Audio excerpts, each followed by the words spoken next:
Now let's look at some of the other candidates. Blair McFarland is running for the Greens. He ran for the Greens at the last election and he won nearly 11% of the primary vote. Now, you might know Blair. He's a former Australian of the Year for the Northern Territory. He has dedicated decades to youth services, was instrumental in the introduction of non-sniffable opal fuel here in Central Australia and has worked with the Central Australian Youth Link-Up Service. I spoke to him quite early in the campaign to find out what were the major issues he sees in this election. There's two issues really that are quite overwhelming. One is common to all of Australia, and that's the cost of living. And it's particularly felt in the Northern Territory because so much of the population in the Northern Territory live below the poverty line and at the end of supply lines. So their basic food and other sort of basic needs are more expensive than the average person, and yet they have less money to do it with. So what would a vote for the Greens do to change that, though? We see it necessary to provide a subsidy so that food in remote communities is subsidised so that it's as cheap or cheaper than in the supermarkets in town. This would have really good long-term effects on people's health, on the social stability. Nothing is worse for social stability than hungry people with nothing to lose.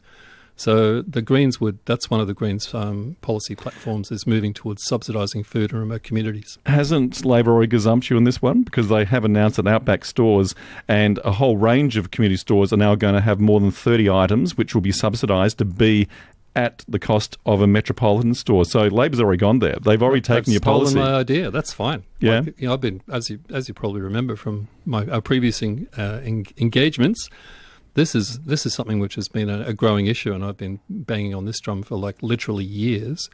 And I'm glad somebody's taking it up. Now, at the last election, you ran as the candidate for Lingiari for the Greens. You pulled nearly 11% of the vote. You increased the Greens' vote by 2.7%. But the reality is, and you've already said it is a duopoly. One of either the Coalition or Labor will win.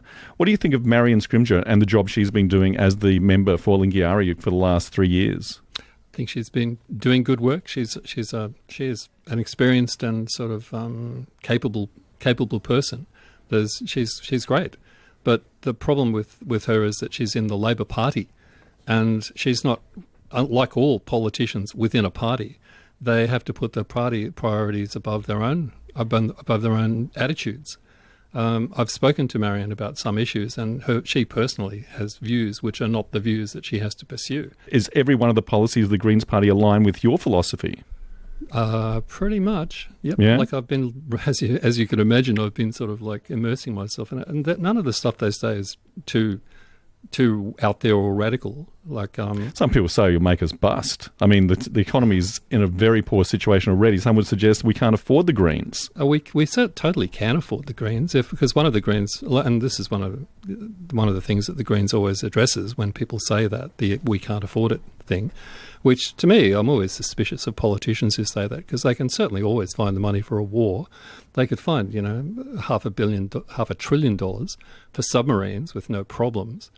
There is no constraint on the creation of money by governments, but the Greens have an idea about, and they've done the numbers about more taxation to big corporations. I think a third of whom pay no tax at all and make billions of dollars of profit, and taxing billionaires at a rate that's more fair. Let's keep local for a moment. Now, we know Marion Scrimgeour has been very vocal on a number of issues.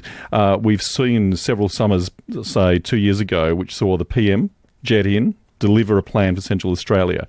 In the end, that's added up to $347 million, that plan for a safer and better Central Australia.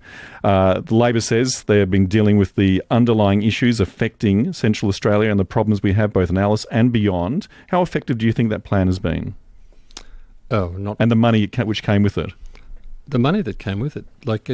This is why I'm glad that finally somebody is spending some of the money that's been allocated into Indigenous affairs on actually feeding children and trying to ensure that the very base of their survival pyramid is at least secure enough so that they don't have to worry every day and be hungry every day. I'm glad that Labor is moving in that direction finally. But from what I've seen over the last 40 years, really, is do you know the phrase virga?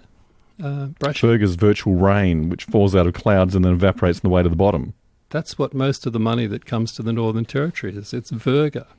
Like they make big announcements and money is allocated and then it falls out of the cloud, but does it hit the ground? No, it doesn't. So do you support, say, an audit of all programs and all those monies going to various different organisations, NGOs and otherwise? Oh, yeah. There's two things about that, though. One is that everybody who gets government money is already being sort of is reporting on that money constantly, and they're constantly having to sort of engage with government about the agreed things that the government is paying them to do for that money. So it's not like money's just disappearing out the door and nobody knows what's going on. So you agree or don't disagree with the CLP's policy? I agree, because that happens. But there is no overall agency that looks at how effective those programs are. People report on things within the program and within the funding, but there's no external observation of how that's really going. Does NIAA supposed to do that? They don't. Yeah, they're supposed to do it, but if they do it internally, and there's no sign of it because it's like I worked with the NIAA and previous government agencies, of course, and. They don't have any external evaluation of the programs that they fund. Would you support, if the CLP and the Coalition do win, that you would support them doing an audit of all those programs to see if they're being effective? If they got external auditors to do it, yeah, I think that would be a really good idea. Very few programs, either NT funded or federally funded, are properly evaluated for the effect that they're actually having. And so, yeah, I think that would be a really fair thing to do.